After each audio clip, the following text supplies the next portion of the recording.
1946-47 কবি জীবনানন্দ দাশ। দিনের আলোয় ওই চারিদিকে মানুষের অস্পষ্ট ব্যস্ততা, পথে ঘাটে, ট্রাক ট্রাম লাইনে, ফুটপাতে। কোথাও পরের বাড়ি এখনই নিলেম হবে মনে হয়, জলের মতন দামে। সকলকে ফাঁকি দিয়ে স্বর্গে পৌঁছবে সকলের আগে, সকলেই তাই। অনেকেরই ঊর্ধ্বশ্বাসে যেতে হয়, তবু নিলেমের ঘর বাড়ি, আসবাব, অথবা যা নিলেমের নয় সেসব জিনিস বহুকে বঞ্চিত করে দুজন কি একজন কিনে নিতে পারে। পৃথিবীতে সুদ খাটে, সকলের জন্যে নয়। অনির্বচনীয় হুন্ডি একজন দুজনের হাতে। পৃথিবীর এই সব উঁচু লোকদের দাবি এসে সবই নেয়, নারীকেও নিয়ে যায়। বাকি সব মানুষেরা অন্ধকারে হেমন্তের অবিরল পাতার মতন কোথাও নদীর পানে উড়ে যেতে চায়, অথবা মাটির দিকে, পৃথিবীর কোনো পুনঃপ্রবাহের বীজের ভিতরে মিশে গিয়ে। পৃথিবীতে ঢের জন্ম নষ্ট হয়ে গেছে জেনে তবু আবার সূর্যের গন্ধে ফিরে এসে ধুলো, ঘাস, কুসুমের অমৃতত্বে কবে পরিচিত জল, আলো, আধো অধিকারিণীকে অধিকার করে নিতে হবে ভেবে তারা অন্ধকারে লীন হয়ে যায়। লীন হয়ে গেলে তারা তখন তো মৃত। মৃতেরা পৃথিবীতে ফেরে না কখনো। মৃতেরা কোথাও নেই। আছে কোনো কোনো অঘ্রাণের পথে পায়চারি করা শান্ত মানুষের হৃদয়ের পথে ছাড়া মৃতেরা কোথাও নেই বলে মনে হয়। তাহলে মৃত্যুর আগে আলো, অন্ন, আকাশ, নারীকে কিছুটা সুস্থিরভাবে পেলে ভালো হতো। বাংলার লক্ষ গ্রাম নিরাশায়, আলোহীনতায় ডুবে নিস্তব্ধ, নিস্তেল। সূর্য আসতে চলে গেলে কেমন সুকেশী অন্ধকার খোঁপা বেঁধে নিতে আসে, কিন্তু কার হাতে? আলুলায়িত হয়ে চেয়ে থাকে, কিন্তু কার তরে? হাত নেই, কোথাও মানুষ নেই। বাংলার লক্ষ গ্রাম রাত্রি একদিন আলপনার পটের ছবির মতো সুহাস্যা পটল চেরা চোখের মানুষই হতে পেরেছিল প্রায়। নিভে গেছে সব। এইখানে নবান্নের ঘ্রাণ ওরা সেদিনও পেয়েছে। নতুন চালের রসে, রৌদ্রে কত কাক এ পাড়ার বড় মেজ ও পাড়ার দুলে বয়েদের ডাক শাঁখে উড়ে এসে সুধা খেয়ে যেত। এখন টুঁ শব্দ নেই সেই সব কাক পাখিদেরও। মানুষের হাড়, খুলি, মানুষের গণনার সংখ্যাধীন নয়, সময়ের হাতে অন্তহীন। ওখানে চাঁদের রাতে প্রান্তরে চাষার নাচ হতো।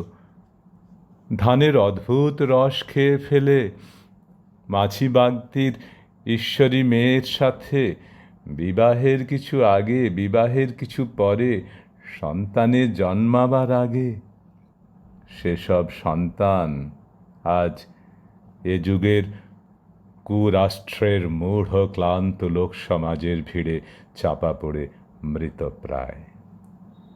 আজকের এইসব গ্রাম্য সন্ততির প্রপিতামহের দল হেসে খেলে ভালোবেসে অন্ধকারে জমিদারদের চিরস্থায়ী ব্যবস্থাকে চড়কের গাছে তুলে ঘুমায় গিয়েছে। ওরা খুব বেশি ভালো ছিল না, তবুও আজকের মন্বন্তর, দাঙ্গা, দুঃখ, নিরক্ষরতায় অন্ধ শতচ্ছিন্ন গ্রাম্য প্রাণীদের চেয়ে পৃথক আর এক স্পষ্ট জগতের অধিবাসী ছিল। আজকে অস্পষ্ট সব। ভালো করে কথা ভাবা এখন কঠিন। অন্ধকারে অর্থ সত্য সকলকে জানিয়ে দেবার নিয়ম এখন আছে। তারপর একা অন্ধকারে বাকি সত্য আঁচ করে নেওয়ার রেওয়াজ রয়ে গেছে। সকলেই আর চোখে সকলকে দেখে। সৃষ্টির মনের কথা মনে হয় দেশ সৃষ্টির মনের কথা। আমাদেরই আন্তরিকতাতে, আমাদেরই সন্দেহের ছায়াপাত টেনে এনে ব্যথা খুঁজে আনা, প্রকৃতির পাহাড়ে পাথরে সমুচ্ছল ঝর্ণার জল দেখে তারপর হৃদয়ে তাকিয়ে দেখেছি প্রথম জল নিহত প্রাণীর রক্তে লাল হয়ে আছে বলে বাঘ হরিণের পিছু আজও ধায়। মানুষ মেরেছি আমি, তার রক্তে আমার শরীর ভরে গেছে। পৃথিবীর পথে এই নিহত ভ্রাতার ভাই আমি। আমাকে সে কনিষ্ঠের মতো জেনে তবু হৃদয়ে কঠিন হয়ে বধ করে গেল।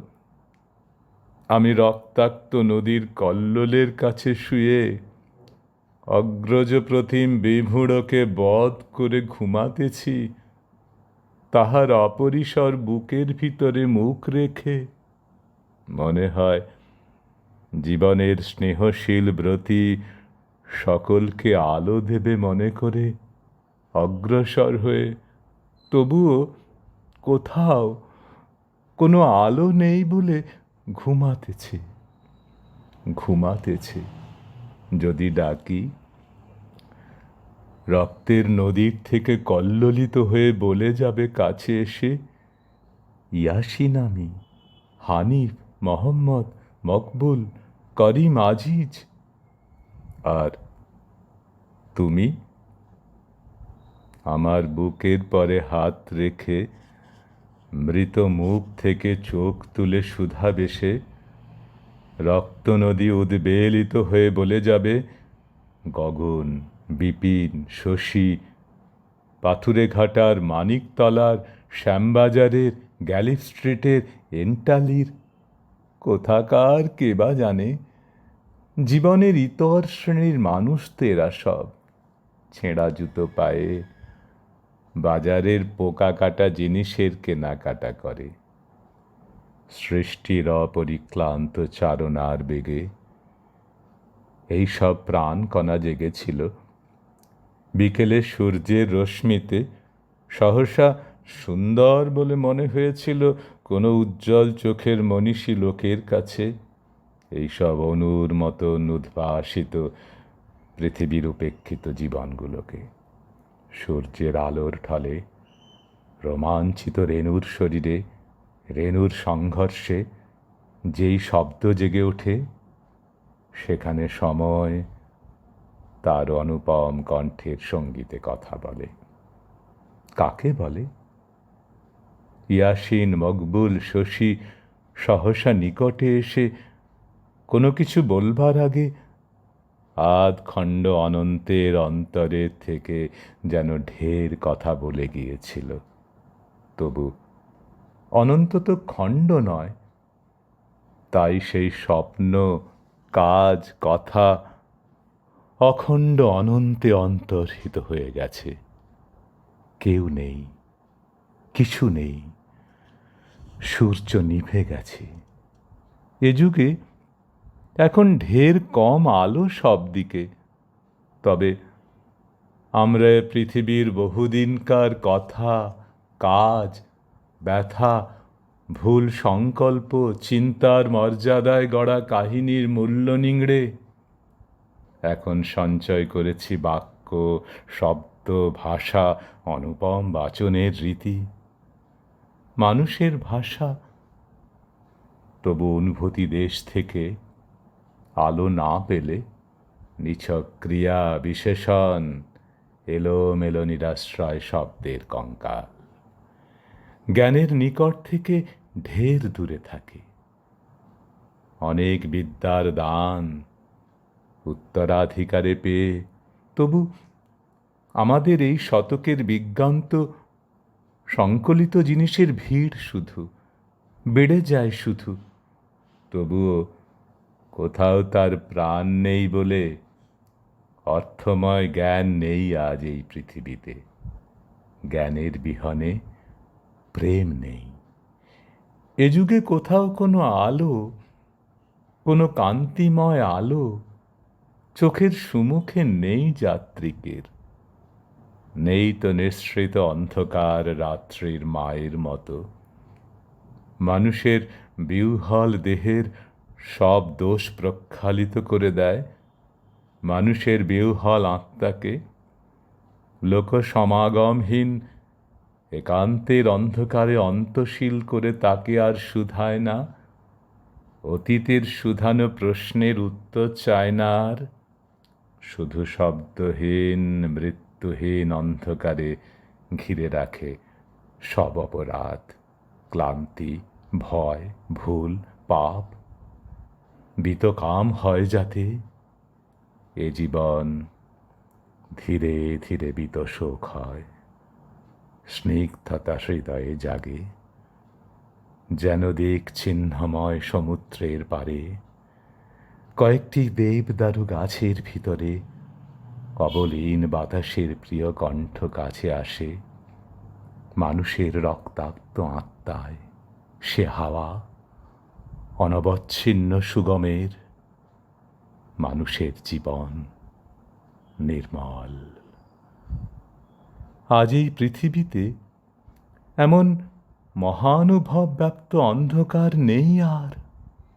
সুবাতাস, গভীরতা, পবিত্রতা নেই, তবু মানুষ অন্ধ দুর্দশার থেকে স্নিগ্ধ আধারের দিকে, অন্ধকার হতে তার নবীন নগরী গ্রাম উৎসবের পানে যে অনবন মনে চলেছে আজও, তার হৃদয়ের ভুলের পাপের উৎস অতিক্রম করে চেতনার বলয়ের নিজ গুণ রয়ে গেছে বলে মনে হয়।